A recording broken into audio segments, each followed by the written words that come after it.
Hey guys, tonight we find ourselves stepping through a gate that smells strongly of wet hay and manure, straight into the heart of a 14th century village. It's a grey afternoon, drizzly and muddy, the kind that sucks at your shoes, threatening to pull them off your feet. Ahead of you, peasants dressed in coarse linen, tunics and rough wool cloaks go about their daily tasks, glancing your way and whispering among themselves. Your jeans and t-shirt are enough to provoke suspicion. A small child points at you and asks loudly, "Why is that stranger wearing funny pants?" Great start. You probably won't survive this. So, before you get comfortable, take a moment to like the video and subscribe, but only if you genuinely enjoy what I do here. I'd also love to know where you're watching from tonight and what time it is there. Go ahead and leave that in the comments below. Now, dim the lights, maybe turn on a fan for that soft background hum, and let's ease into tonight's journey. Together, you look around, trying to appear friendly, but your modern clothes aren't helping. One woman narrows her eyes suspiciously, clutching a basket full of onions as if you might lunge for them. You smile awkwardly, giving a gentle wave, but that seems to make things worse. Now the village blacksmith, a huge man with arms the size of small trees, is watching you, hammer frozen mid-swing.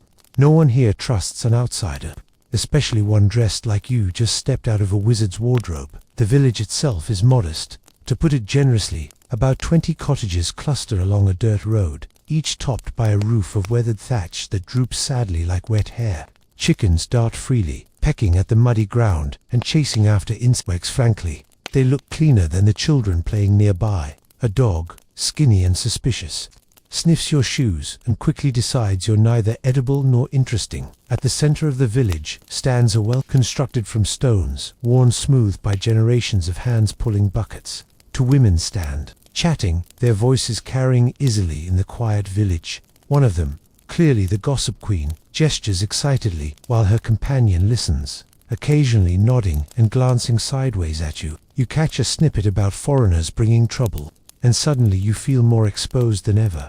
A man approaches slowly, his clothing patched so thoroughly it's hard to determine the original fabric. He introduces himself as Thomas, the village reaver, sort of medieval manager, but with far less charm and significantly fewer motivational speeches. Thomas studies you, head tilted, like you're a particularly confusing riddle. After a moment, he nods decisively. "Well, you're dressed like a fool, but we could always use another set of hands. No one comes here for the scenery anyway." His voice is gruff, but oddly reassuring, and you find yourself relaxing slightly. Perhaps survival might be possible after all, though. Historians still argue whether your arrival would realistically result in immediate imprisonment or just an intense questioning about your bizarre clothing. Thomas gestures for you to follow him, and you step carefully, avoiding puddles of questionable origin. Your eyes adjust to the dimness inside the small cottage he leads you to. The air is heavy, smelling of smoke and something earthy that you sincerely hope isn't mold. "You'll sleep here tonight," Thomas says bluntly, pointing to a pile of straw covered by a thin, scratchy blanket that might have seen better days, but probably hasn't. It's not luxury, but the fleas are included free of charge. He laughs at his own joke, which you don't entirely appreciate, but smile politely at nonetheless. As Thomas exits, you're left alone, listening to the muffled sounds of village life outside, someone hammering metal, children squealing, an occasional barking dog, settling gingerly onto your bed. The straw crunches under your weight. Your modern life feels impossibly distant. How did people ever survive these days, without memory foam mattresses and Wi-Fi? But that's a question for another sleepless night. Before you can fully relax, the cottage door bursts open, admitting a thin, elderly woman holding what looks suspiciously like an herbal remedy, or possibly a salad gone terribly wrong. She eyes you critically, like someone examining produce at the market. You look pale and weak. Chew this, it wards off spirits. You doubt it wards off anything, but she's insistent, and it smells vaguely minty, so you chew obediently, silently hoping it's not toxic. Outside, villagers continue about their routines. You hear distant singing, laughter, the occasional shouted instruction about livestock. It's peaceful, in a rough, scratchy sort of way. Maybe, just maybe, you could survive here for a week, but then again, it's only day one, and your stomach already feels uneasy. Perhaps it's nerves, perhaps it's the weird leaves you've been chewing. Either way, it's going to be an interesting week in the Middle Ages. As evening settles over the village, you begin to appreciate the true charm of medieval architecture, which mostly involves realizing just how drafty, damp, and dark these buildings can be. Your new accommodation are small, slightly leaning cottages far from luxurious. Inside, the flickering candlelight casts dancing shadows on walls patched with mud and straw. There are gaps large enough for small birds to fly through freely, which explains the feathers littering your sleeping area. You're starting to suspect you're sharing this cozy space with several feathered roommates. Thomas briefly mentioned fleas earlier, but it's only now, lying on your pile of scratchy straw, that you fully grasp the situation. A persistent itch tickles your ankle, your wrist, your neck. Yep, medieval fleas are alive. Well, and apparently hosting a gathering on your body. Your ancestors probably never imagined their descendants would willingly endure such discomfort, but here you are, experiencing it firsthand. On one corner of your room sits a crude wooden stool, alongside a tiny table bearing an oil lamp and a chipped bowl of water. You briefly consider washing your hands or face, then immediately reconsider when you notice several unidentifiable things floating in the water. Perhaps cleanliness is overrated, you tell yourself. Historians still argue whether medieval villagers genuinely cared about hygiene or simply didn't have the luxury to prioritize it. From the other side of the thin wall, you overhear quiet chatter and occasional laughter, muffled enough to sound distant and unintelligible. It feels strangely comforting, knowing others are close by, even if those others might secretly think you're some sort of wizard because of your modern attire. You briefly entertain the idea of explaining denim to them, but quickly realize that complexities of weaving and stitching might be slightly beyond your current communication skills. Despite the chill, there's a small fire burning in a rudimentary hearth. The warmth it provides is modest at best, barely reaching your sleeping spot. Still, it's better than nothing. Smoke curls lazily upwards, escaping through an opening in the roof, designed for ventilation, a fancy term, you realize, for just a hole. You wonder, absently, if birds or bats ever accidentally fly inside. The droppings on the floor suggest yes. Frequently, you roll onto your side, straw crunching loudly beneath you. Something sharp pokes your ribs. Reaching beneath your makeshift bedding, you retrieve a small, rusty spoon, mysteriously abandoned by a previous tenant. You stare at it a moment, then toss it aside. Perhaps you'll find a matching fork tomorrow. An insistent scratching sound from the wall distracts you. Squinting into the shadows, you spot a small furry creature boldly exploring your room. It pauses, sniffing the air cautiously before scampering into a gap near your feet. Rats, you realize, bold, unafraid, medieval rats who consider humans merely large, clumsy roommates. You briefly imagine the rat holding tiny medieval meetings with its rodent friends, complaining about the strange new occupant in strange pants. Your stomach growls, reminding you dinner was a sparse affair. Thomas, your reluctant host, had offered you a lump of hard bread and a slice of something leathery he called meat, though it could have just as easily been shoe leather. You'd politely accepted, chewing thoughtfully while trying to ignore its texture, which resembled a medieval tire. If medieval people had tires, luckily, the chunk of cheese you were given was slightly better aged to perfection or spoiled beyond redemption, depending on your optimism level. A sudden breeze wafts through the cottage, extinguishing your candle instantly. Great, now you're alone in near total darkness. You briefly contemplate standing up to relight it, but reconsider as the creaky floor beneath your straw mattress seems ready to give way under the slightest pressure. Better to wait until daylight, or at least until you hear fewer mysterious scratching noises nearby. As you lie there in darkness, your eyes slowly adjusting, moonlight streams gently through cracks in the wall, painting the room with silver patches. It would almost be peaceful if not for the persistent scratching of rodents, the distant barking of village dogs, and the sudden realization that medieval mattresses definitely weren't designed with ergonomics in mind. You find yourself wondering if medieval villagers ever complained about back pain, or if that was just accepted as part of daily life. Just when you begin drifting off, a sharp sound jolts you awake. It's faint at first, rhythmic tapping from the next cottage. Curious, you strain your ears, imagining a neighbor diligently weaving fabric, or maybe repairing tools late into the night. More likely, though, it's just someone trying desperately to catch dinner or kill whatever creature is keeping them awake. You sigh deeply, letting your eyes fall shut again, hoping sleep might finally claim you.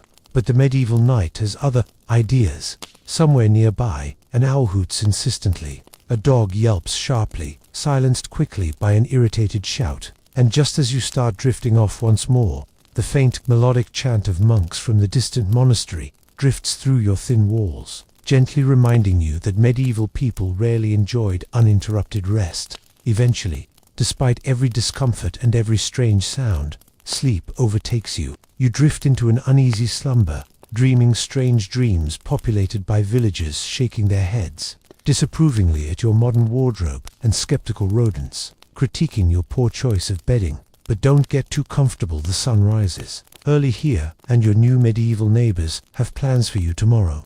There's farm work waiting, chores to be done, and plenty more fleas eager to meet you. At least for tonight though, you've survived your first medieval night, fleas and all. Only 6 more days to go. Morning comes abruptly, announced by an overly enthusiastic rooster determined to earn its keep. Your eyes crack open, gritty with medieval sleep.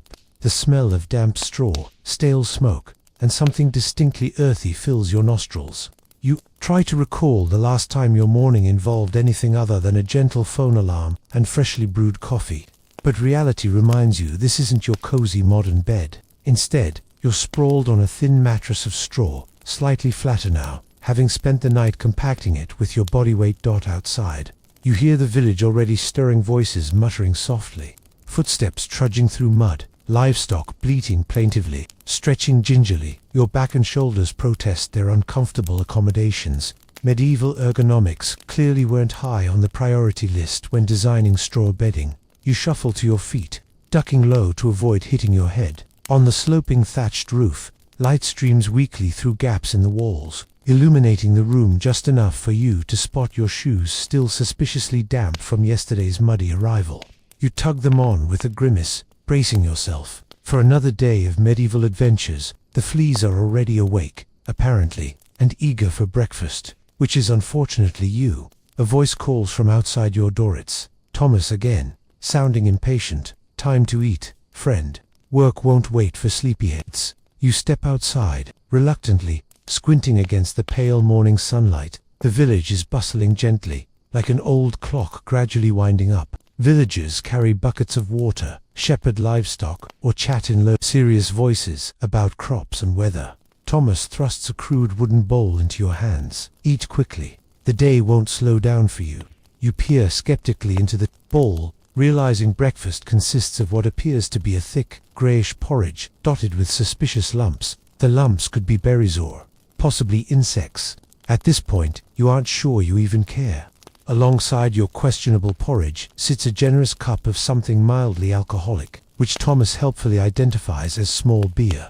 In these times, Thomas explains earnestly, the water isn't safe. Beer is healthier. It keeps sickness away. You nod politely, wondering how humanity survived long enough to invent modern plumbing. Historians still argue whether medieval Europeans truly believed alcohol was safer than water. But this morning, you're inclined to trust Thomas's questionable wisdom.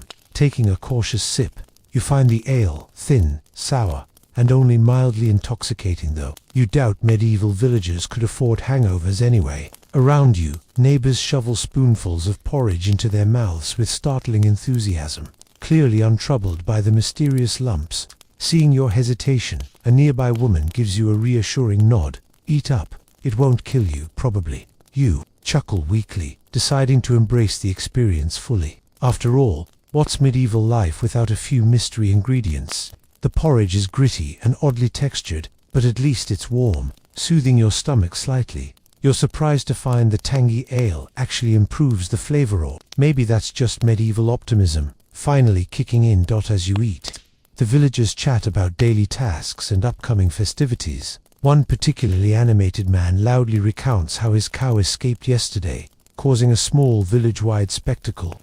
A younger boy eagerly suggests it might have been witches stealing milk. Again, a theory met with laughter and gentle scolding. Apparently, medieval humor centers largely around rogue livestock and imagined witches. Good to know. Finishing breakfast, you hand your empty bowl back to Thomas, who gestures vaguely toward a barn nearby. Animals need tending. Might as well put those fancy hands to use. You glance down at your own hands, previously occupied with keyboards and smartphones, now facing the gritty reality of medieval chores. Lovely. You trudge reluctantly toward the barn, following Thomas's gruff instructions. The barn door creaks loudly as you push it open, revealing rows of animals eyeing you suspiciously: sheep bleating nervously, pigs snuffling noisily, and chickens clucking indignantly, clearly unimpressed by their new caretaker. Inside, you're greeted by a heavy, musty smell mingled with manure, straw, and something damp. Your task, apparently, involves shoveling manure from the pens. As you grasp the wooden shovel, you briefly consider medieval job satisfaction ratings and conclude they likely weren't very high. The work is repetitive, but oddly soothing, muscles warming slowly as you shovel manure into piles. Occasionally, an animal provides comic relief. A chicken pecks curiously at your shoes, and a sheep gives you a judgmental look, as if critiquing your technique. At least medieval animals have personality, you decide, briefly imagining yourself as a medieval Dr. Dolittle communicating with livestock. Sadly, reality returns as your shovel sinks deep into another pile of dung. The barn work isn't glamorous, but there's something oddly comforting about contributing directly to daily life. The village's rhythm of survival, the balance of farming, chores, community's tangible here. No office meetings, no emails, just straightforward tasks that keep people fed and alive. By mid-morning, your arms ache pleasantly from effort, and the barn looks noticeably cleaner. Thomas reappears, grunting approval at your progress, which somehow feels genuinely rewarding. He claps you roughly on the shoulder. Not bad for a stranger in silly trousers. Maybe you'll survive after all. You smile despite yourself, feeling strangely proud. Surviving a week in the Middle Ages may be possible after all, provided you avoid food poisoning from breakfast porridge. For now though, the medieval sun rises higher, chores continue, and you're one step closer to fitting into village life. Fleas, manure, and all. After a morning spent wrestling manure and befriending suspicious sheep, you briefly entertain the thought of sneaking off for a nap, but medieval life has other plans. Thomas returns, sizing up your handiwork with a critical eye before declaring, "Good enough, though my grandmother could have done better, and she's been dead 12 winters." You chuckle politely at his medieval humor, secretly wondering if you'll ever fully master the subtle art of dung removal. Thomas points you toward the fields beyond the village, where rows of struggling vegetables and patches of grain wave gently in the breeze. "Weeding," he announces cheerfully, handing you a crude wooden hoe. "Mind you don't mix up weeds and crops. We can't eat mistakes." He walks away, chuckling to himself, leaving you alone to ponder your newfound farming career. You step into the fields, the rich earth soft beneath your feet. The hoe feels rough, worn smooth from countless generations of hands. There's something oddly satisfying about gripping a tool so ancient and essential, connecting you directly with centuries of peasants who stood exactly where you're standing now, probably complaining just as quietly about their aching backs. Weeding proves to be monotonous but meditative. Pulling stray grasses, you find a rhythm: dig, tug, toss, repeat. Birds chirp lazily overhead, unconcerned by your presence. Occasionally, villagers pass by, nodding approvingly or offering advice. "Don't pull that, it wards off evil," an older woman instructs, pointing to a tiny, harmless-looking plant. You shrugged, leaving it untouched, secretly doubting evil spirits can be deterred by small shrubs. As you work, you overhear snippets of conversation drifting across the fields. Villagers discuss everything from livestock prices to the best way to cure a cough, usually involving herbs, honey, or fervent prayer. Gossip, you realize, is the lifeblood of medieval life, more reliable and faster spreading than any modern social network. One man tending an adjacent patch notices your modern attire and can't resist commenting, "Where'd you get trousers so tight?" He wonders aloud, smirking slightly. "Did you offend the tailor?" You smile sheepishly, wondering if medieval sarcasm classes were mandatory or just strongly encouraged by midday. Your muscles ache pleasantly, your stomach growls again, and your clothes feel gritty with dirt and sweat. Lunch, mercifully, is delivered to you by a small boy carrying a cloth bundle. Mother says, "Eat quickly, and don't lose the cloth or she tanned both our hides."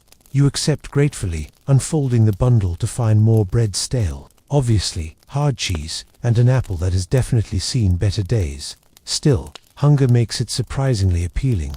Sitting on the grassy edge of the field, you eat slowly, savoring every bite, even the bread, whose consistency now resembles something closer to medieval concrete. Around you, life continues at its leisurely medieval pace. Cows graze quietly nearby, bees hum industriously, and a distant blacksmith hammers metal rhythmically. It's oddly soothing, even comforting, the gentle flow of daily medieval routine. But comfort doesn't last long. Medieval life, you've learned, always has more surprises. Just as you're finishing your meal, a voice rings sharply across the field, interrupting your moment of peace. You glance up to see Thomas, now accompanied by another villager, gesturing urgently. Curious sound, slightly worried. You scramble to your feet, brushing crumbs hastily from your pants as you approach. Thomas looks grave, though his eyes twinkle mischievously. "Seems we've lost a sheep," he announces solemnly, nodding toward his companion, a nervous-looking shepherd, named Peter. "Likely wandered into the woods," Peter says. "Wolves took it." But Peter blames wolves for everything. Stubbed toe, wolves lost hat, wolves again. Peter blushes, mumbling something about the dangers of wolves. Historians still argue whether medieval wolves were genuinely aggressive or simply convenient scapegoats for clumsy shepherds. "You'll help find it," Thomas says confidently, clearly unbothered by your complete lack of sheep-finding experience. "The sheep won't bite though. Watch for wolves." He grins, leaving you wondering exactly how seriously medieval villagers took wolf threats, or if they just enjoyed teasing newcomers. You venture into the nearby woods, following Peter cautiously.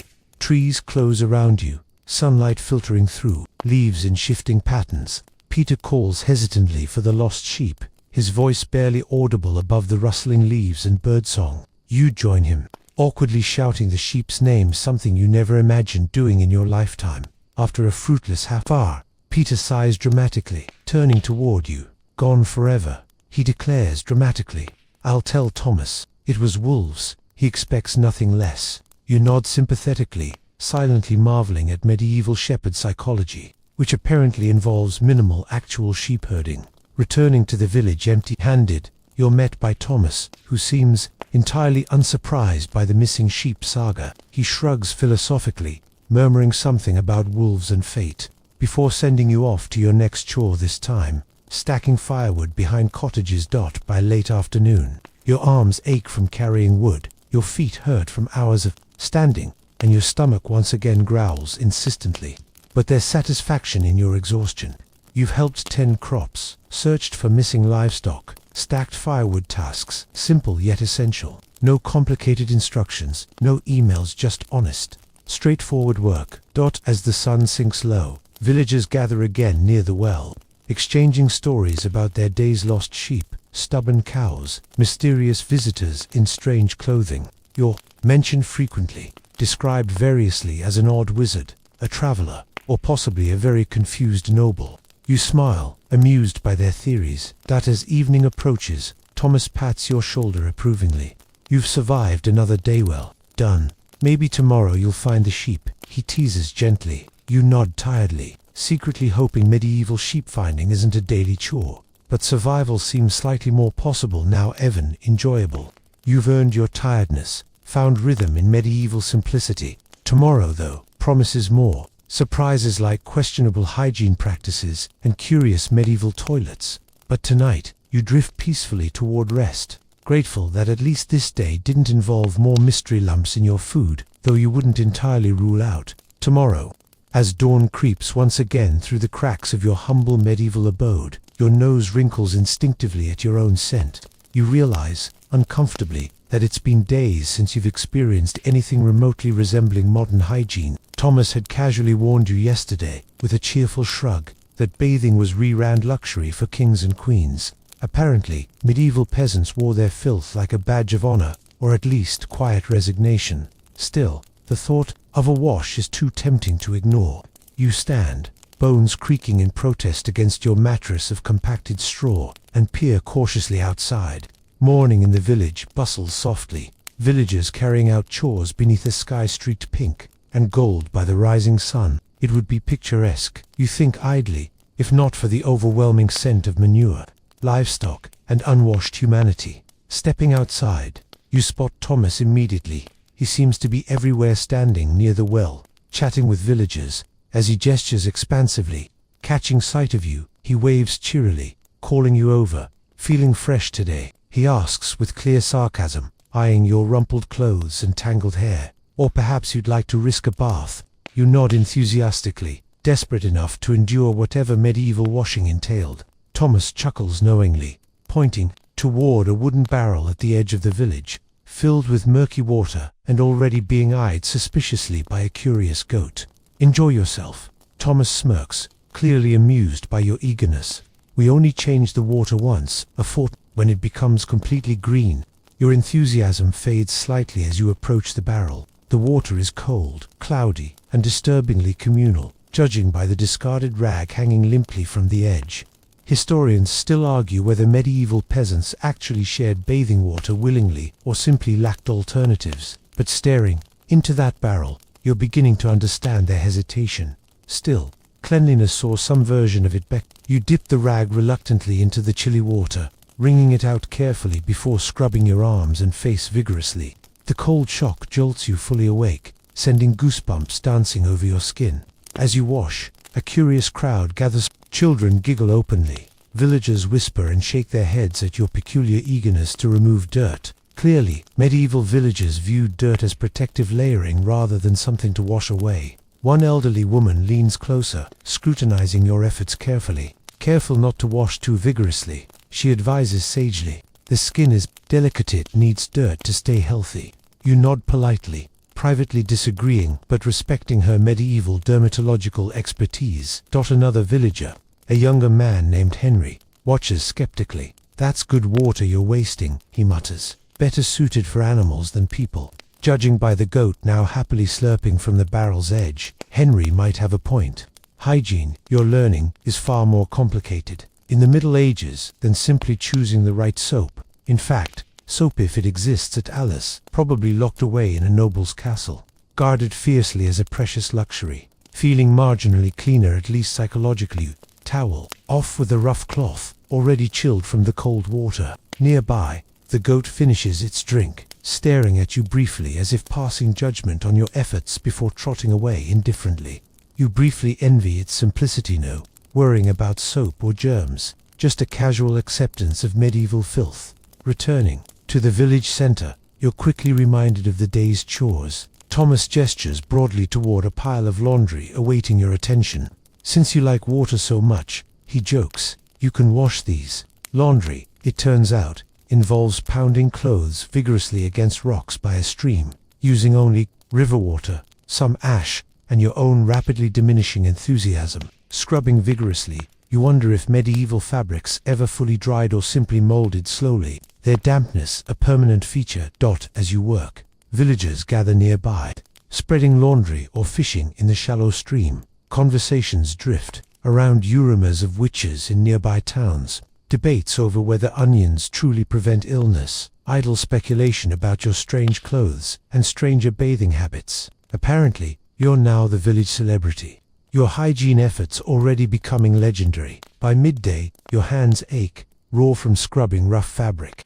Lunch arrives again, bread still stale, cheese still questionable, and more ale still mildly sour. You eat gratefully, hunger overriding your growing suspicion that medieval cheese is not your stomach's best friend. Afternoon slips gently toward evening, chores slowly finishing. You glance toward the horizon, where the sun dips low, casting golden rays across fields and rooftops.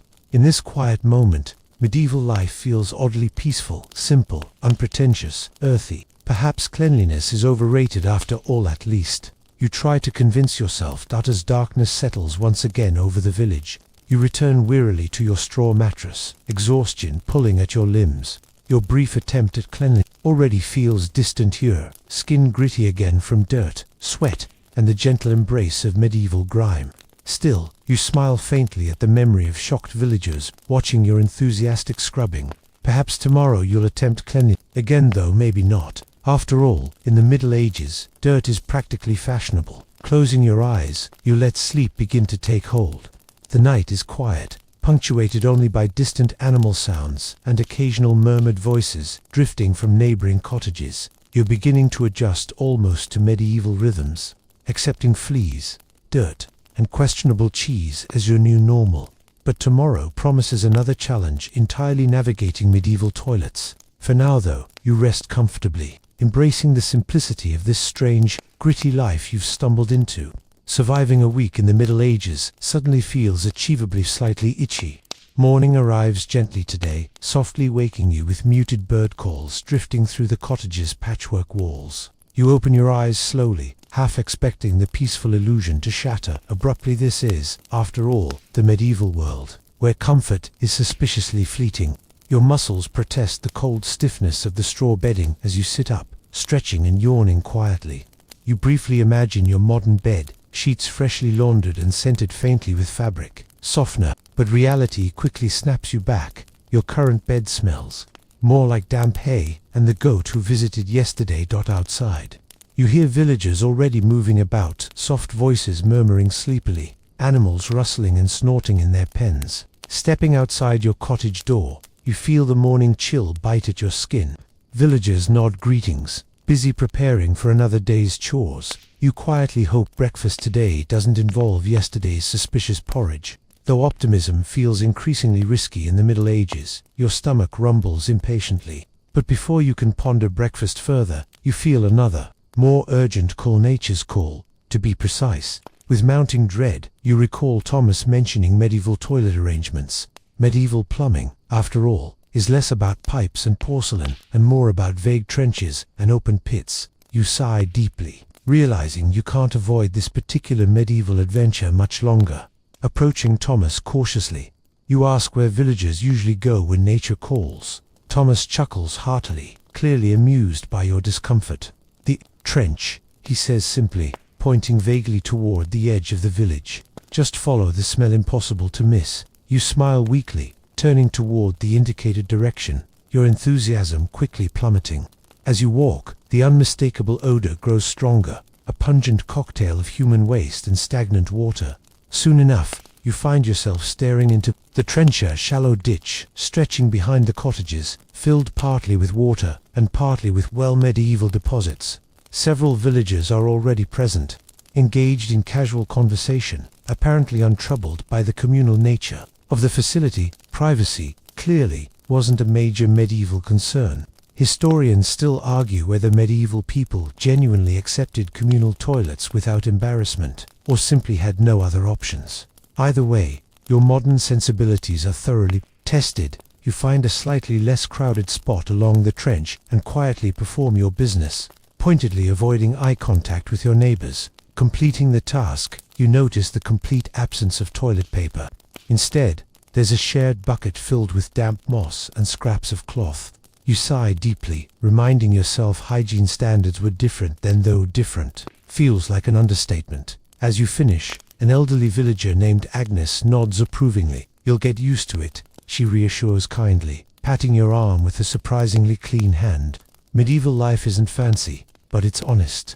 You nod politely, privately questioning the honesty of a toilet trench shared by dozens. Returning to the village center, you gratefully accept breakfast, a familiar bowl of porridge, still suspiciously lumpy, and a cup of weak beer, which suddenly seems less questionable given the sanitation you've just experienced. Thomas, grinning broadly, slaps your shoulder encouragingly. "Survived your first medieval toilet visit, did you?" He laughs, clearly enjoying your discomfort. "Told you nothing fancy." You smile grimly, spooning porridge mechanically into your mouth, silently questioning medieval definitions of fancy. Still, the porridge is warm, comforting in its simple way, and you feel surprisingly grateful for the small comforts medieval life occasionally provides. After breakfast, Thomas assigns you new tasks today, involving fetching water from the village. Well, grateful for a simpler chore, you take a wooden bucket, strolling toward the well alongside several villagers.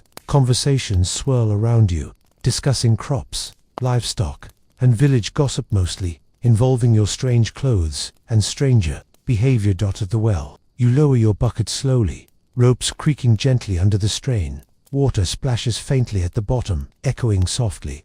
Hauling the filled bucket upward, your muscles strain pleasantly from the effort. Nearby, a younger villager named Jacob chats amiably about his plans to court a village girl. Clearly hopeful, yet nervous, you smile, enjoying the simplicity of village life, romance, chores, and survival mingling effortlessly. Returning with your filled bucket, villagers nod approvingly, acknowledging your gradual acceptance into their community. Thomas, seeing your return, seems genuinely pleased. "Well done," he remarks warmly.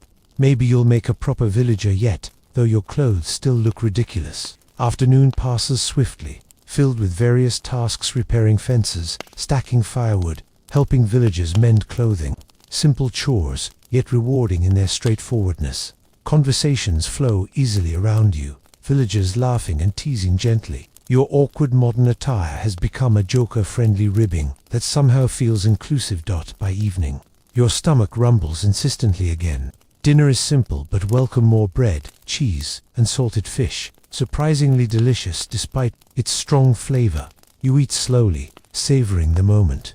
Around you, villagers gather comfortably, trading stories and jokes, sharing warmth and camaraderie. Despite medieval discomforts, fleas, trenches, questionable hygiene, you sense genuine community here, something modern life sometimes lacks. As darkness settles once again, you retreat wearily to your straw mattress. The day's chores leave your muscles pleasantly tired, sleep beckoning insistently. Your eyes close softly, thoughts drifting peacefully toward dreams of simpler comforts. Yes, medieval toilets are dreadful, but there's something oddly satisfying in surviving such basic challenges. Tomorrow promises more adventures: village gossip, religious obligations, maybe even market day. But for now, sleep envelops you gently, cradling you softly in its embrace. Perhaps surviving a week in the Middle Ages isn't so impossible after all, provided you avoid the trench whenever possible. Another morning breaks softly across the medieval landscape, filtering weakly through the gaps of your cottage walls. You wake slowly, stretching carefully on your increasingly flattened straw mattress, every muscle protesting gently against yesterday's labors. Through your sleepy haze, you hear villagers already moving, calling softly to one another, carrying out the comforting routine of daily medieval life. You stand, brushing bits of straw from your clothing, now thoroughly grimy and impressively aromatic after several days of enthusiastic medieval living. Venturing outside, you're greeted warmly by villagers, their cautious suspicions slowly melting into genuine acceptance. You're no longer just the strange visitor in funny pants now, you're a fellow villager, complete with your own set of medieval fleas. Breakfast today thankfully deviates from porridge slightly. You're handed a chunk of hard bread, smeared generously with butter, accompanied by an apple and the ever-present small beer. The butter is salted to near rock-like solidity, but hunger makes it strangely appealing. Chewing thoughtfully, you nod politely at villagers discussing everything from livestock health to the likelihood of witches sabotaging harvests, an increasingly common explanation for anything unusual. After breakfast, you drift toward the village square, the communal heartbeat of medieval life. Here, villagers gather daily, trading gossip, exchanging news, or simply enjoying brief social moments between chores. Thomas waves you over enthusiastically, clearly eager to include you in today's discussions. As you approach, snippets of conversation catch your ear: marriages, feuds, curious dreams interpreted ominously as supernatural signs. Thomas claps you heartily on the shoulder. "Join us. Gossip sharpens the mind," or so my grandmother always claimed. Mind you, she also believed frogs cured warts, so perhaps take her advice lightly. You chuckle softly, sensing village humor rarely extends beyond livestock mishaps or questionable home remedies. Listening carefully, you quickly realize medieval gossip is both practical and deeply superstitious. One villager, Margaret, insists confidently that last night she saw strange lights dancing in the forest. "Fairies, certainly," she declares, eyes wide with seriousness. Another villager, more skeptical, mutters darkly about villagers overindulging in ale, though the fairy theory proves more popular. Nearby, a young woman named Anna shares a rumor about a neighboring village supposedly plagued by a ghostly black dog roaming its outskirts at night, a harbinger of bad luck, she insists solemnly. Historians still argue whether medieval villagers genuinely believed such folklore or simply enjoyed spinning stories for entertainment. Either way, you find yourself thoroughly entertained, quietly wondering if medieval ghost dog sightings were medieval horror films, complete with jump scares of howling canines. A few feet away, two elderly villagers discuss harvest predictions, Cabbage leaves are thicker this year. That means early frost, one claims wisely, prompting nods of agreement. You briefly imagine medieval meteorology textbooks, focusing primarily on cabbage leaf thickness, smiling at the thought. Gossip soon shifts to more personal topics. You overhear villagers gently teasing young Jacob again about his hesitant courtship efforts, advising him humorously to shower the girl's family with gifts, preferably livestock or cheese. Jacob blushes fiercely, smiling shyly as villagers laugh warmly. Thomas, leaning toward you conspiratorially, murmurs quietly, "Poor Jacob, brave enough to court a girl, yet terrified of goats. Love makes fools of us all." You chuckle softly, appreciating the universal humor and gentle warmth of village teasing. Clearly, medieval life, despite its hardships, embraces humor generously, particularly when involving animals or romance. As conversation flows comfortably, you sense an undercurrent of concern among villagers. Rumors swirl about mysterious illnesses spreading in neighboring villages. You catch phrases like bad air and evil spirits, medieval explanations for sickness. Villagers speculate nervously, offering solutions ranging from prayer and fasting to wearing herbs around the neck. Medieval medicine, you realize, involves equal parts guesswork, superstition, and optimism. Amid the talk, Agnes, ever the wise village elder, announces calmly, "Keep yourselves clean, and the spirits will leave you alone." You glance skeptically at your own grimy hands, recalling yesterday's questionable bathwater, and wonder quietly if medieval cleanliness standards might actually attract spirits rather than repel them. The discussion eventually drifts to yes, but apparently popular medieval entertainment. Villagers casually debate recent hangings in nearby towns, speculating whether the condemned were truly guilty or merely victims of unlucky circumstances. You shiver slightly, reminded sharply that medieval justice is swift, harsh, and disturbingly public still. Villagers laugh warmly, finding humor even in grim tales. Thomas jokes cheerfully about the executioner's supposed bad eyesight, missed the rope twice last month, drawing chuckles from villagers and nervous laughter from you. Medieval gallows humor, you realize, balances stark reality with gentle absurdity, allowing villagers to cope with harshness through laughter. By midday, villagers disperse, chores calling insistently. Thomas pats your shoulder approvingly, declaring, "You gossip like a proper villager tomorrow. Maybe we'll teach you to complain properly." You grin, genuinely touched by his rough warmth.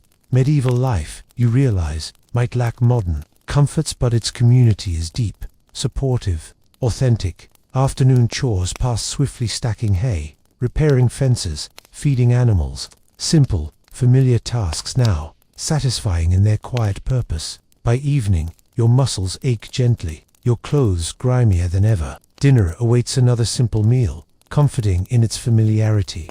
Around you, villagers chat softly, their voices gentle. Laughter frequent. Darkness settles quietly, pulling you toward sleep.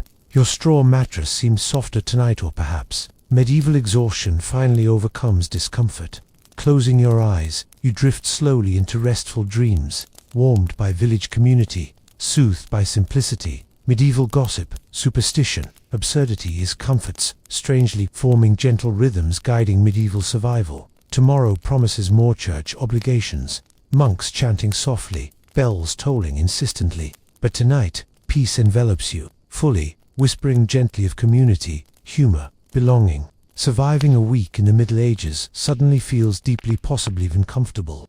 At sunrise, you're awakened not by a rooster this time, but by a solemn and repetitive clang, a church bell, distant yet commanding, echoing across the still sleepy village. It's not frantic, but it insists. You sit up slowly, rubbing your eyes, registering the chill in the air and the dampness clinging to your shirt. Outside, the villagers are already moving, more orderly than usual, their expressions serious and quiet. Thomas appears at your door before you can ask what's going on, his voice hushed but firm. "Church," he says simply. "It's St. Wulfstan's Day, everyone goes, even the goats, if they could walk upright." You blink blearily, then scramble to gather yourself. You've heard murmurs about the church's grip on medieval life, but today you'll experience it firsthand. There's no breakfast yet, just a brisk splash of cold water to the face from a bucket and the quiet shuffle of feet making their way toward the chapel at the edge of the village. The building is humble worn stone walls, a timber roof, and a small stained glass window that looks suspiciously like it was repaired using colored wax. A hand-carved wooden cross stands beside the door, weathered by countless seasons. Inside, it's cool and dark. The only light from flickering tallow candles that throw soft glows on the walls and cast everyone's features into vague outlines. You sit near the back, sandwiched between an old man who smells faintly of onions and a young girl quietly mouthing the Latin responses. The service begins, monks chanting in sonorous, steady voices, words washing over you like a slow-moving tide. You don't understand the language, not really, but the rhythm is oddly hypnotic. The scent of incense drifts lazily through the air, part frankincense, part ... something else. Perhaps damp wood and wool cloaks. Medieval church services are not brief affairs. You quickly discover there's a lot of standing, kneeling, sitting, kneeling again, and occasionally just sort of hovering in quiet discomfort while a priest drones on about sins, saints, and seasonal fasts. You try to follow along but quickly zone out, catching only a few phrases in English, usually about sign, temptation, or goats. Surprisingly, Thomas notices your confusion and whispers, "They like to remind us we're all going to hell unless we stop coveting each other's chickens." You suppress a laugh. He continues, "And if you've been bathing too much, that's vanity. God prefers a clean soul and a dirty neck." The priest raises a relic, possibly a bone or a carved stick. It's hard to tell from the backhand. The villagers bow their heads reverently. You follow suit, hoping not to stand out.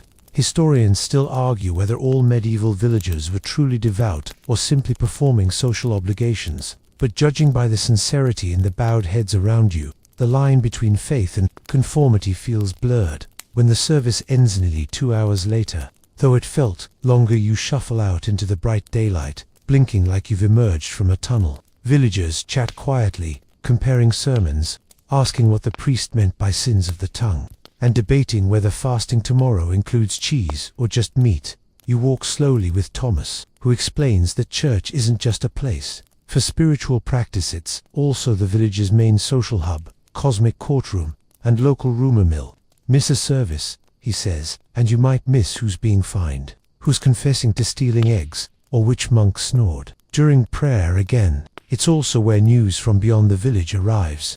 Today, a traveler who passed through last week apparently left a message about an upcoming fair in a neighboring town. The village buzzes with excitement. A fair means music, traders, sweetmeats, and if rumors are gujulars, you're surprised to learn how eagerly villagers anticipate these rare moments of entertainment. Life here is laborious and repetitive, and even small diversions take on enormous importance. After church, you finally eat a bowl of pottage made from barley leeks and what might be turnip. It's warm and surprisingly satisfying, especially after fasting through the morning. You eat it outside near the well with other villagers, sharing stories about the service. Agnes claims she saw the Virgin Mary's face in the candle wax. Thomas says he mostly just saw melting fat. You're learning to enjoy their debates, serious in tone, but never unkind. The rest of the day is quieter. On holy days, labor is technically discouraged, but loopholes abound. Mending nets, carrying water, or preparing food still happens. It's just called necessary work. You help patch a leaking section of the barn roof. Your reward, a mug of warm cider that tastes slightly smoky and vaguely spicy. It could be fermented onions. You decide not to ask.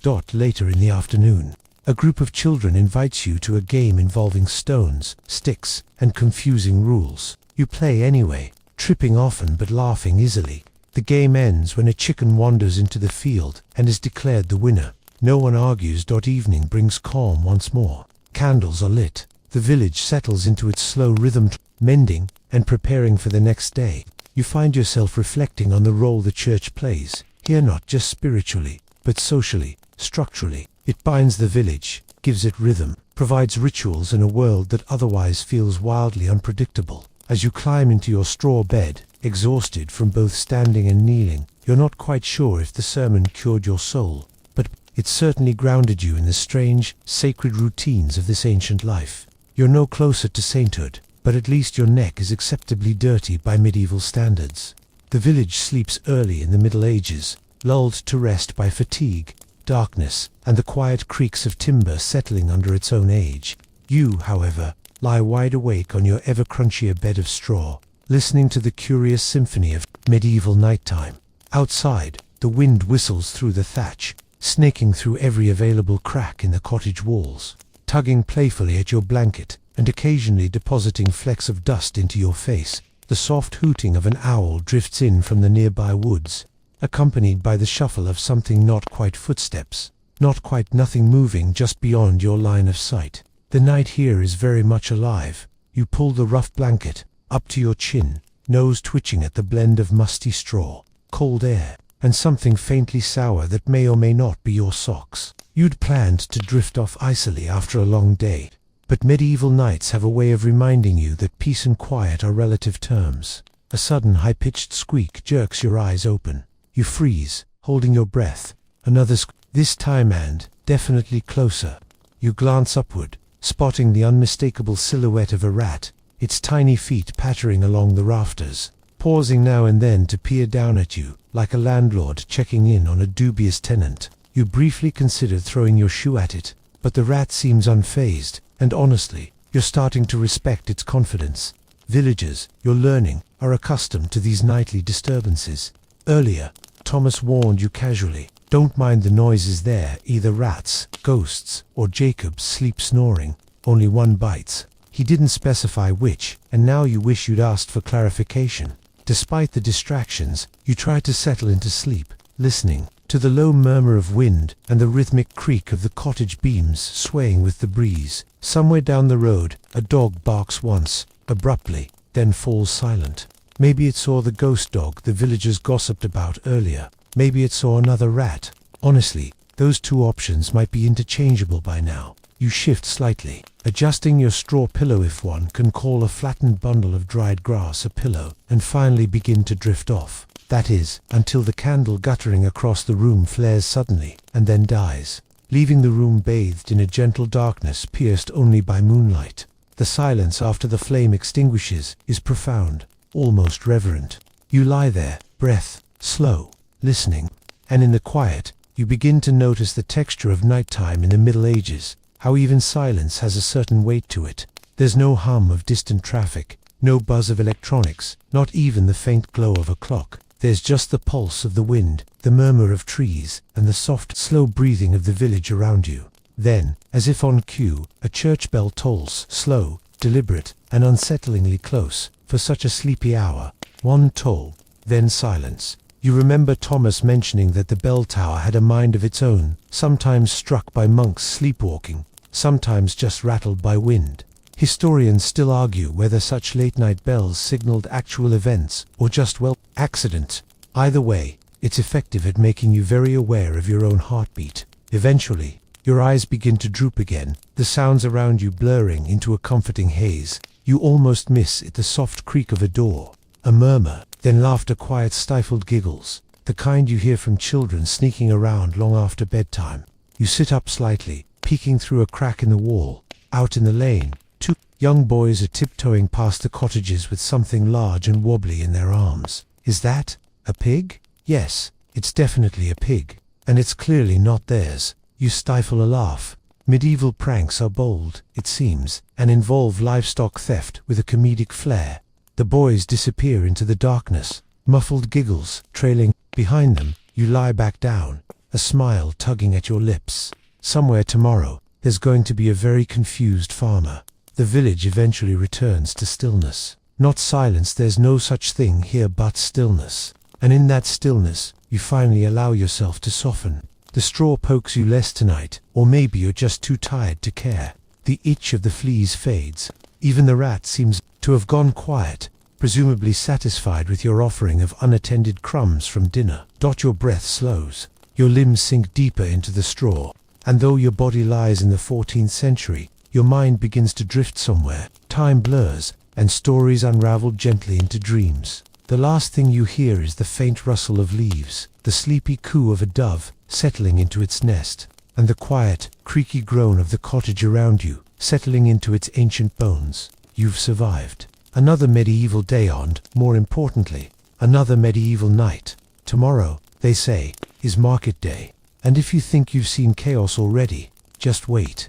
You wake to a different kind of morning noise, still chickens, yes, and still that one goat who seems to bleat with just a bit too much confidence. But this time there's something else, a subtle tension in the air, excitement, energy, a buzz. You stretch out beneath your now permanently crumpled blanket and sit up slowly, blinking at the sunlight already pushing through the thatch roof like it's in a hurry to get in. Thomas appears at your door before you've even managed to lace your shoes. It's market day, he declares, with the kind of grim enthusiasm reserved for both weddings and moderately dangerous festivals. Hope you've got strong legs and a stronger stomach. He's not wrong.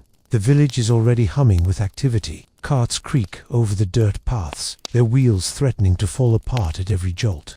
Neighbors argue amiably over who's got the better turnips. Chickens squawk indignantly as they're shoved into cages. It's all very alive. For a society known for its frequent plagues and gloomy art, the Middle Ages know how to throw a proper market. You're swept along with a group heading into the nearby town. Town being generous, it's slightly larger than the village and comes with its own crumbling wall, a very stern gatekeeper, and at least one man whose full-time job appears to be shouting prices at the top of his lungs. Inside the gates, the town bursts into full sensory overload. Smells hit you first: baked bread, burning pitch, horse manure, tallow candles, dried herbs, and somehow cheese that seems sentient. The market stalls are clustered together like people who weren't invited to the same party but came anyway. Cloth flaps overhead in bright reds and muted browns. A chicken flies directly into your face. No one apologizes. Villagers rush to and fro, bartering for onions, arguing over pig prices, debating whether the moon affects cabbage growth. You hear at least 3 versions of the same story about a man who caught a fish this big, each fish growing with every retelling. Children dart underfoot, chasing geese. Someone nearby is loudly trying to sell medieval potions that are clearly just pond water and optimism. Toffus tosses you a coin pouch with exactly 3 copper pennies. Inside, don't spend it all in one place, he grins. Unless it's pie, then you should definitely spend it all in one place. You nod solemnly and step into the fray. That's the first thing you learn. Medieval salespeople are persistent. A woman selling ribbons all but wraps you in one before you can speak. A bearded man thrusts a goose into your arms, shouting, "to pence," and she's yours. Lays eggs every Thursday. You hand the goose back. It does not look like a reliable egg layer. Eventually, you find a food stall selling meat pies. They smell incredible, and you're starving. You cautiously hand over one of your precious coins and receive a lumpy, golden triangle of warmth, wrapped in linen. You take a bite. It's crunchy, possibly bone, possibly gravel. Still, the flavor isn't bad metty, spiced, and only slightly suspicious. You don't ask what meat it is. The vendor winks as you chew and says, "Let's just say it used to crow." You move on. Wandering through the crowd, you spot a juggler balancing 3 turnips and a goat skull. A young boy with a wooden flute plays a melody so shrill it could double as pest control. A man in robes recites what might be poetry, or possibly tax lots, hard to tell from the tone. Over in the corner, a group gathers around a doctor selling cures made from crushed beetles and powdered frogs. He enthusiastically explains how his tonic can banish spirits, clean teeth, and make your horse run faster. You decide to pass that as the day wears on. You begin to realize that the market isn't just for good zits, for gossip, alliances, whispered business deals, marriage negotiations, and public declarations. You witness a heated argument over a duck, followed immediately by a marriage proposal between 2 beet sellers. Someone cheers, someone faints. No one stops shopping. You learn that the town crier is also the town comedian. He shouts headlines, like "Tobias of Fen has lost another pig," or "Rain is likely." The priest says it's God's birthday. Laughter ripples through the crowd. You find yourself laughing too, but amid the fun, you also notice the darker edges: a beggar woman with worn hands and hollow eyes, a man with a bandaged leg hobbling between stalls, a quiet group of guards watching everything closely, hands never far from their swords. The joy of the market lives alongside its hardships, like 2 sides of the same well-worn coin. As the sun begins to lower, villagers gather for a final event, a puppet show. Children squeal as a crude cloth dragon battles a brave knight. ending with the dragon giving up and becoming a vegetarian. You don't understand the moral, but everyone claps anyway. Exhausted and broke both, financially and emotionally, rejoin Thomas for the walk back. He's holding a pie. You are not surprised. That, he says between bites, was the best one yet. The fair next month, even better. They have juggling pigs. You raise an eyebrow. He nods seriously. You arrive back at the village as dusk settles in, arms sore from carrying your modest purchases. A small loaf of bread, a questionable candle, and a ribbon you didn't want but now sort of love. Your bed welcomes you like an old enemy, itchy, lumpy, but familiar.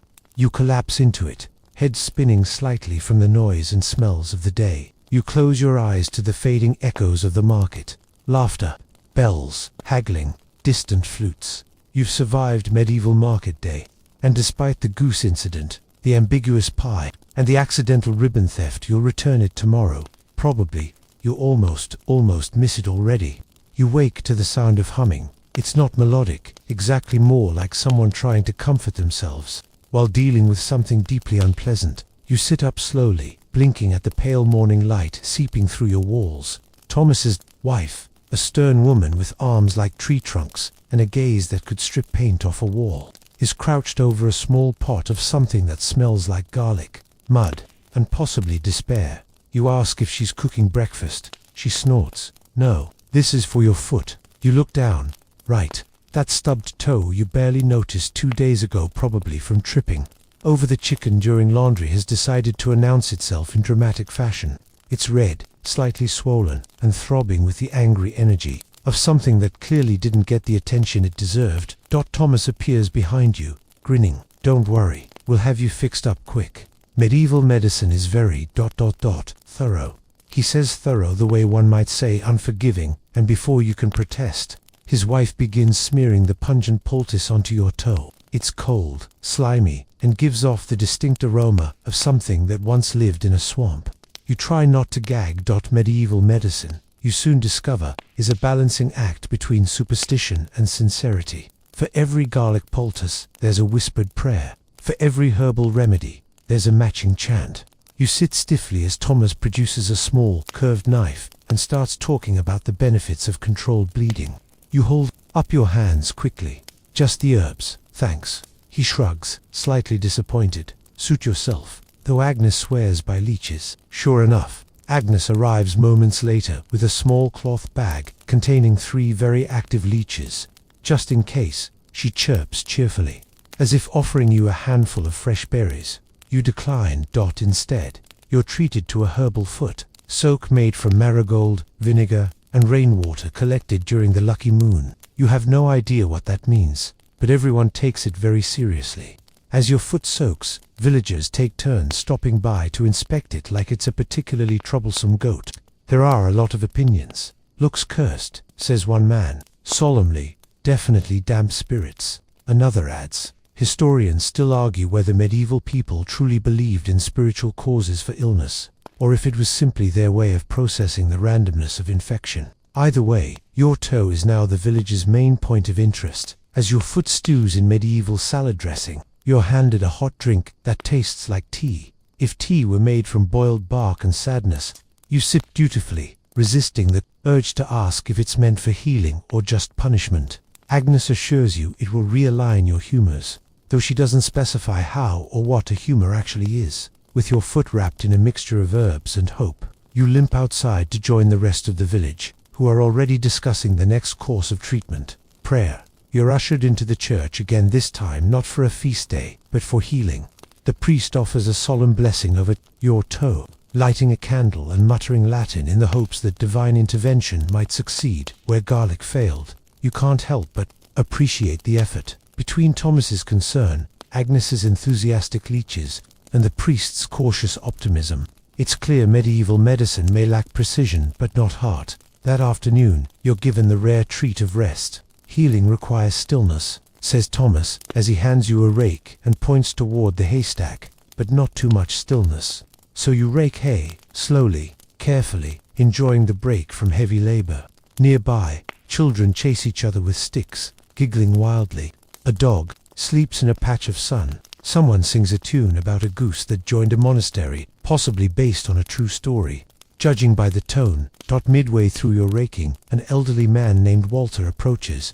He's the village wise man, which appears to mean he has a collection of bones, several sharp sticks, and a habit of talking to crows. He squints at your foot, mutters a few words in Old English, and spits ceremoniously onto a clump of moss. Now you'll be fine, he announces. You thank him. The moss thanks him. The crow, watching from a post, blinks approvingly. Later, as the sun begins to set, you notice the swelling has eased slightly. Maybe it was the marigold, maybe it was the spit, maybe it's just time doing what time does. Whatever the cause, your toe feels better, and the villagers take it as a clear victory for traditional healing. Dinner is celebratory, more salted. Fish, of course, but also a thick vegetable stew, and a small honey cake that Agnes made just for the patient. You eat gratefully, touched by the kindness, disguised as rustic gruffness. Even Walter slips you a shiny stone for balance, though you're not sure what part of you is unbalanced to begin with. As you lie down that night, toe wrapped in linen, full from stew, you reflect on the day. Yes, medieval medicine is odd, occasionally alarming, and entirely unpredictable, but there's something comforting in its communal nature. You weren't left alone to heal you, were surrounded, consulted, blessed, and very nearly bled. Sleep takes you quickly tonight. Your body is tired, your foot aches a little less, and your dreams are filled with leeches wearing tiny hats. You've made it through medieval healthcare more or less intact, tomorrow clothes, and the legal nightmare of your suspiciously well-stitched socks. The morning sun filters through the dusty air like honey, warm, slow, and just a little bit sticky. You sit up, flex your recently treated toe miraculously still attached, and stretch against the low ceiling. The scent of bread baking drifts in through the open window, a welcome change from the usual notes of smoke, sweat, and miscellaneous goat. You step outside, your linen shirt wrinkled, and your hair pointing in 5 different directions. And yet, despite your very obvious peasant aesthetic, it only takes a few moments before you're approached by 2 villagers with expressions like they've caught a fish with too many eyes. It's your socks. You look down. The socks are basic by modern. Standard stick cotton, decently clean, stitched in a factory somewhere far from here. But in the 14th century, they might as well be enchanted. They're too fine, one whispers. No peasant wears socks like that. You try to explain. Bad move. Now they're eyeing you like you've confessed to sorcery, or worse, being a merchant with unregistered fabric. Within the hour, you're standing before the reeve, and 2 elders, in what appears to be an unofficial very serious village fashion tribunal. Thomas is there too, rubbing his forehead like a man caught between loyalty and disbelief.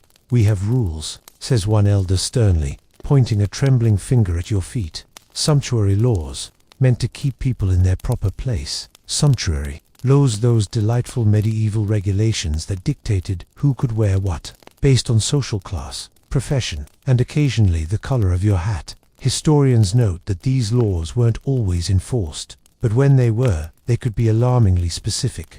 For example, in some parts of England, only nobles could wear silk or ermine, and shoelaces of a certain width could get you fined. You've now apparently violated one by wearing socks that don't look like they were stitched out of leftover curtain scraps. I didn't mean to break any rules, you say, trying to sound both humble and not magical. The elders exchanged glances. One of them, Beatrice, a formidable woman with an owl-like stare, leans forward and sniffs. Smells like London cloth, she mutters, or devilry. Thomas steps in.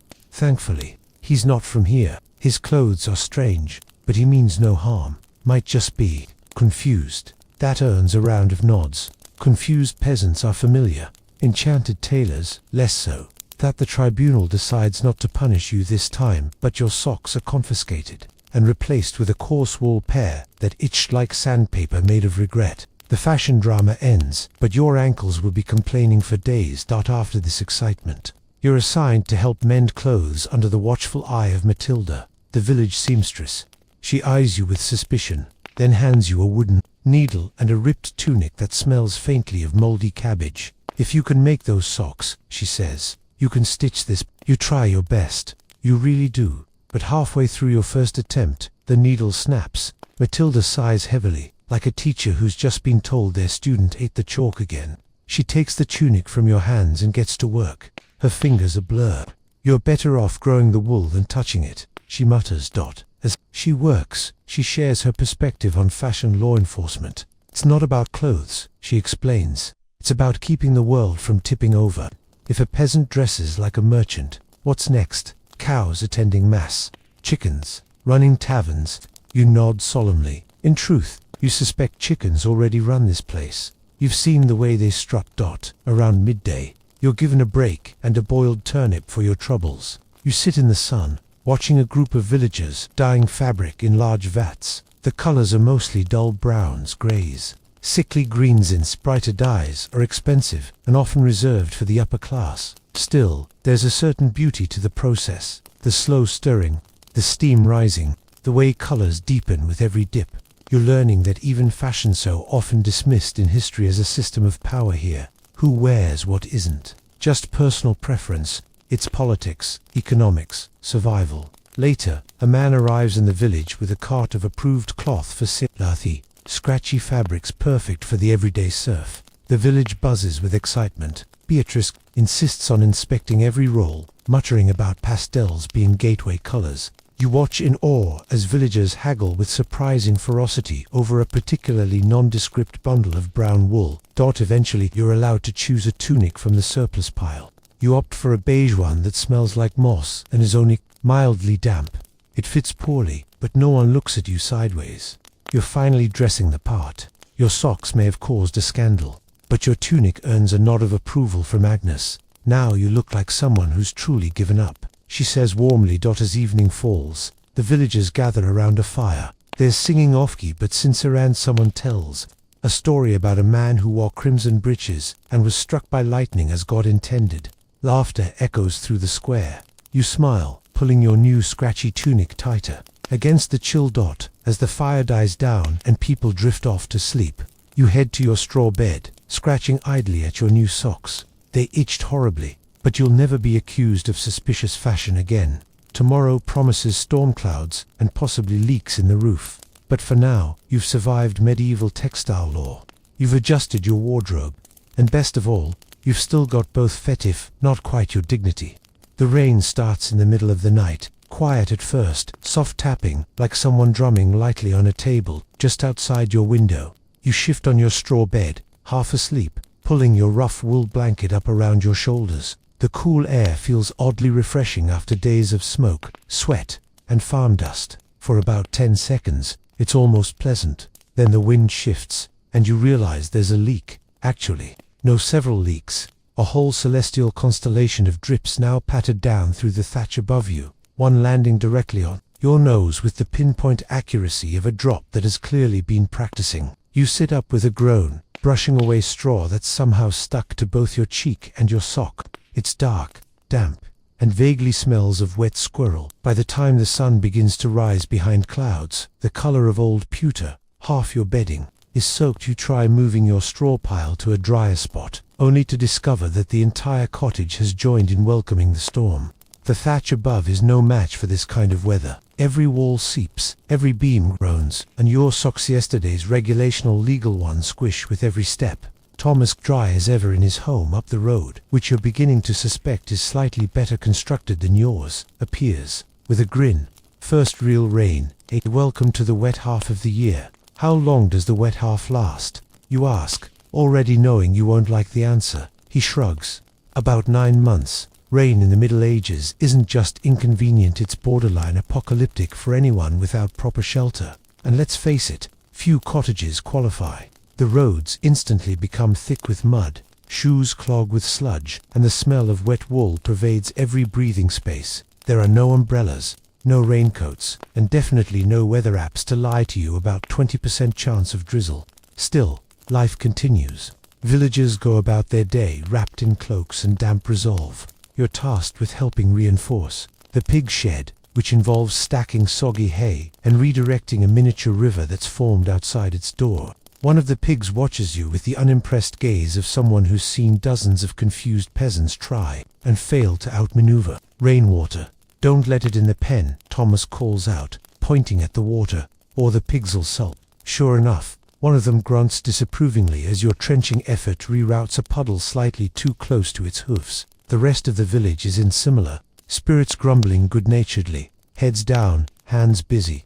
Roofs are patched with fresh straw, cloaks are wrung out and rewrapped, and at least 3 children are caught playing in a drainage trench, emerging coated in mud and joy. You can't help but admire the resilience. Medieval life doesn't pause for rain, it just adjusts, complains about it, and keeps moving.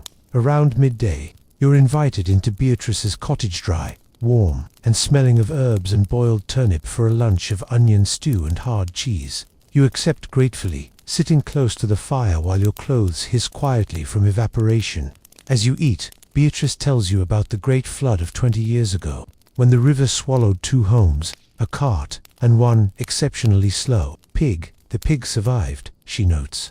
We named her Saint Myrtle. You eat in silence, picturing a drenched pig emerging from floodwaters like a soggy saint.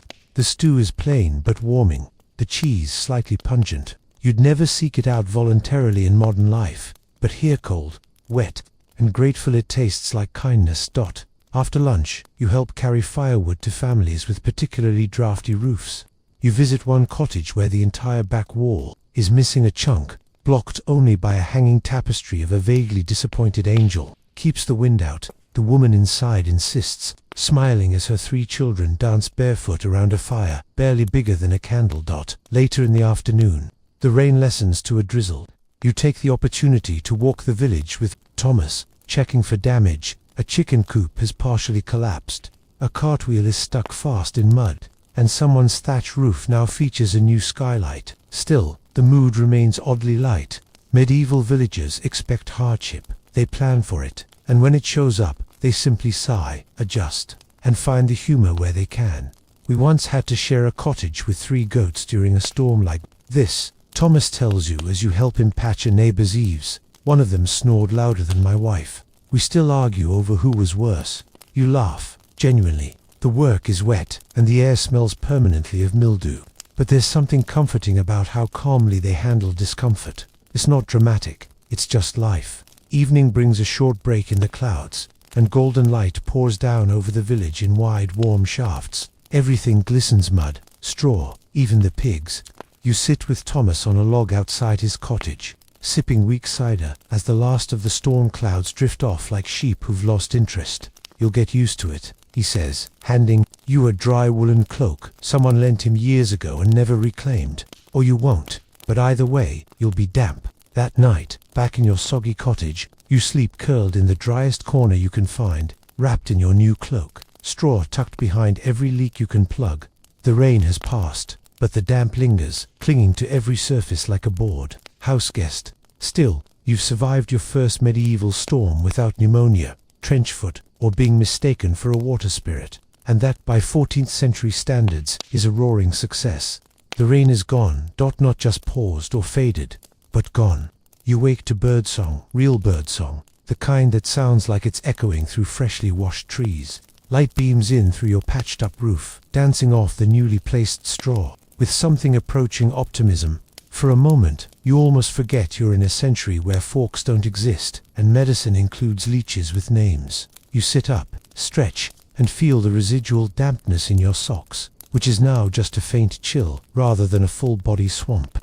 Today, the air smells of wet grass and hearth smoke and something else. Tension, not fear, not celebration, something in between. You quickly learn why. Thomas greets you with a quiet nod and a tone unusually flat for a man who typically treats every task like a theatrical performance. "We've got visitors," he says. You raise an eyebrow. "Visitors?" He nods grimly. "Tax collector."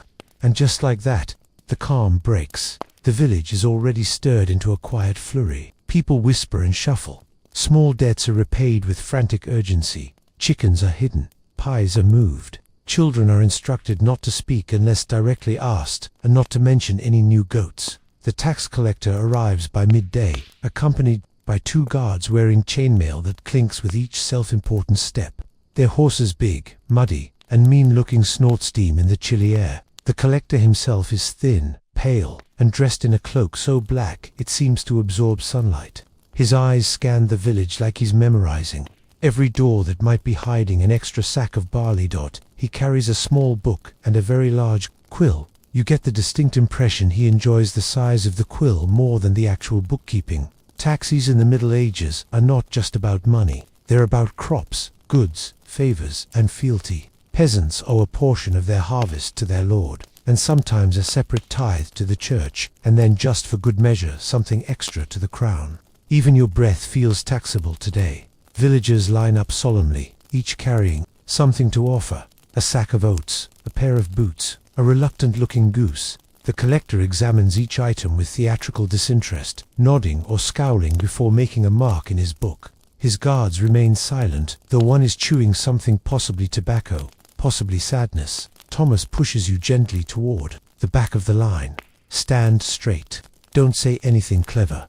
And whatever you do, don't mention the socks. Your turn arrives. You have nothing to offer. No goods, no animals, not even that ribbon you were given days ago.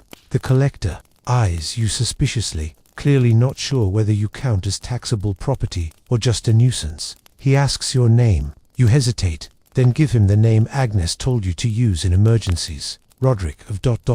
Northfield. He narrows his eyes. No land, no livestock, no produce, no trade.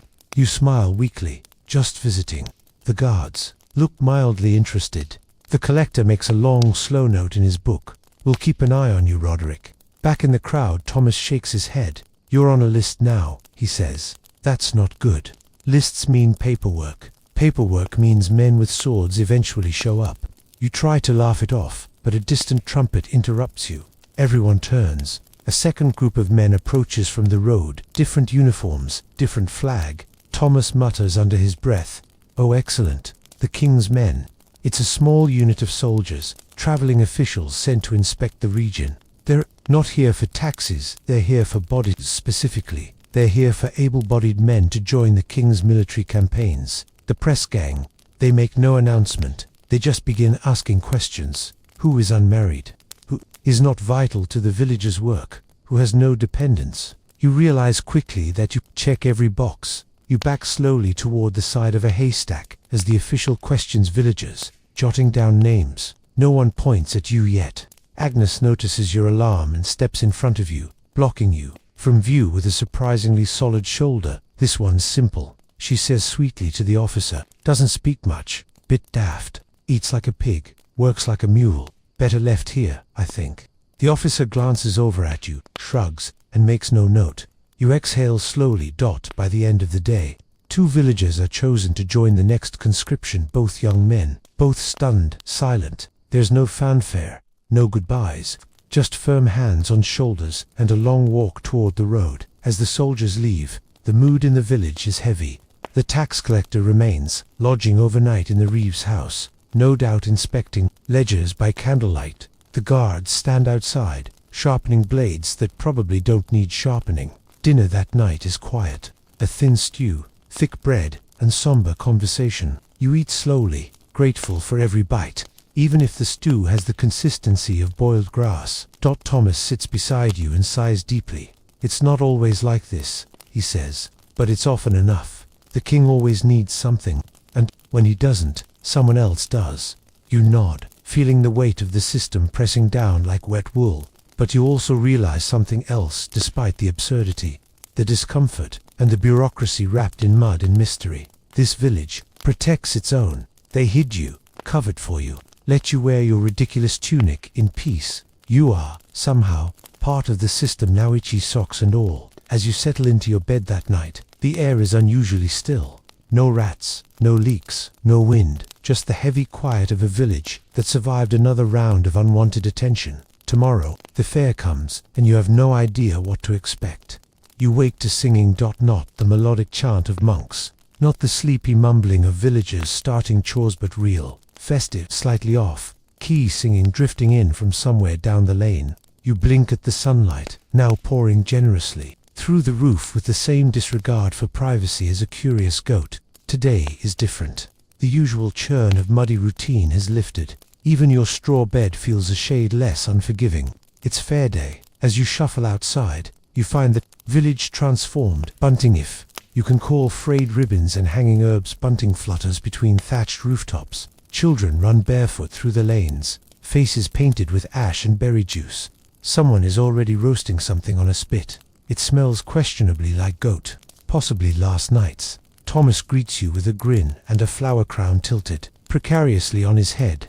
"Come now, Roderick of Northfield," he says, still enjoying your tax day alias. "Today we celebrate our continued survival with pie, puppets, and exactly 3 terrible jugglers.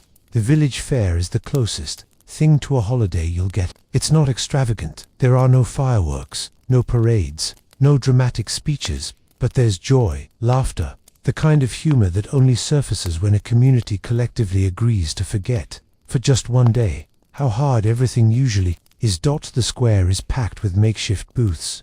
One sells boiled apples on sticks, another has rough carvings of animals and saints. Agnes runs a stall of herbal charms guaranteed to cure anything from toothaches to romantic failure. She offers you one for free. It smells like basil and impending disappointment. Nearby, a puppet show begins. A knight with a floppy sword faces off against a dragon clearly made from an old boot and painted cloth. The children squeal with delight, especially when the dragon gives up the fight and joins a convent to pursue contemplative embroidery. It's charmingly bizarre. Midway through the morning, you're coaxed into a sack race. Your opponent, Jacob, who is still trying to impress his sweetheart by winning at least one public contest. You bounce, stumble, and fall directly into a wheelbarrow of turnips. Jacob wins, finally, and the villagers cheer. His sweetheart blushes, and Thomas hands you a turnip for the road. You're not sure what road. You're also not sure why this turnip smells like vinegar. Lunch is served on scraps of cloth, bread, cheese, dried fruit, and meat pies that you eat without questioning the contents. One villager, delighted by the opportunity to show off, insists on explaining the entire history of every spice in his pie. This here's pepper comes from India, or maybe a wizard. Historians still argue how well medieval villagers understood spice trade routes, but today, it all feels magical. Later, musicians arrive to fiddlers, and someone playing a sort of flute made from a hollow reed, and unrelenting optimism. The music is lively, repetitive, and slightly out of tune, but the villagers dance anyway.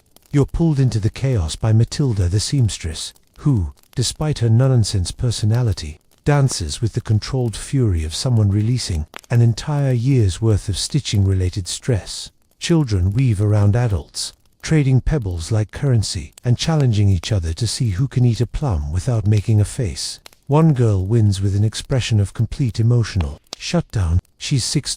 By mid-afternoon the fair begins to mellow. People gather for stories around the central fire pit. One elder tells a tale about a baker who sold cursed muffins. Another recounts the time a donkey was elected mayor during a particularly chaotic year. You get the sense that some of these stories are based on truth, and some are simply more fun that way. As the sun dips lower, torches are lit. The orange glow bathes the village in a warm light, softening every rough edge. Even the pigs look slightly magical in the fading dusk. You sit beside Thomas, full from food, exhausted from laughter, and realize you're smiling without effort. He nudges your shoulder. "You've lasted nearly a week," he says. "Not bad. You didn't die, you didn't start a fire, and you only broke one spoon." You raise your turnip in a mock toast. "High praise." He nods. "Tomorrow, it all goes back to normal. Rain, work, mud, gossip. But tonight, we live like kings. Filthy, sore-footed kings." As the fair winds down, you lie on your back beneath the stars that feel impossibly close, without the hum of streetlights or engines to dull them. Villagers slowly head to bed, carrying sleeping children, leftover food, and stolen flower crowns. And you lie still, watching the sky, wondering how it all felt so strange just a few days ago. The fleas, the smells, the toilet trench, all of it still very real and yet now softened by familiarity, by the rhythm of routine and the warmth of shared hardship. There's a kind of beauty here, hidden in the muck, something steady, something real. You're not quite ready to leave, but as your eyes begin to close, the village dark and quiet once more, your body heavy with honest exhaustion. You know something important. You survived, and now, as the night settles like a soft blanket over the village, everything slows. The fire crackles low in the distance. The last echo of music fades into memory. Around you, the quiet of the world deepens, not empty, but full of peace. Your limbs, heavy with the honest work of the day, begin to sink deeper into rest. The wind brushes gently against the thatch. Somewhere, an owl calls once, then disappears into the hush. The air smells of cool grass and sleep. Inside, the straw mattress sighs beneath you. You let it hold you. There's no need to move, no need to plan, no need to rush back to modernity just yet. Let the stars overhead keep their gentle watch. Let the village sleep, and let your thoughts drift softly, slowly into the quiet night. You've walked a week in their shoes, and now it's time to rest.